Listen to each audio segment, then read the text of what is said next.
আমশা primary স্কুলের সকল সাবস্ক্রাইবারকে জানাই অসংখ্য ধন্যবাদ। এতদিন আমরা দেখে এসেছি হাত ধোয়ার 5টা স্টেপ এবং সেই সঙ্গে দেখে এসেছি আমাদের কিচেন গার্ডেন।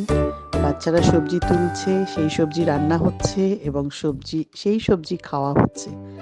আজকে আমরা একটা সুন্দর জিনিস দেখব, আমাদেরই বাচ্চাদের মধ্যে দিয়ে আমরা কিভাবে ইংলিশ বিদেশি ল্যাঙ্গুয়েজটাকে বাচ্চাদের মনে রাখার জন্য কত সহজ পদ্ধতিতে শেখাতে পারি, সেটাই আজকে আমরা আপনাদের সামনে তুলে ধরবো। কেননা আমরা জানি সকলেই সরকারি স্কুলের বাচ্চারা কোন পরিস্থিতি থেকে, কোন গ্র্যাসরুট লেভেল থেকে উঠে আসে।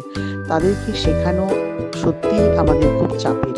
সেই জন্য আমরা কত সহজ পদ্ধতিতে তাদেরকে শেখাতে পারি, কিভাবে তারা ভার্বকে শিখবে, সেটাই আমরা আজকে আপনাদের সামনে তুলে ধরব।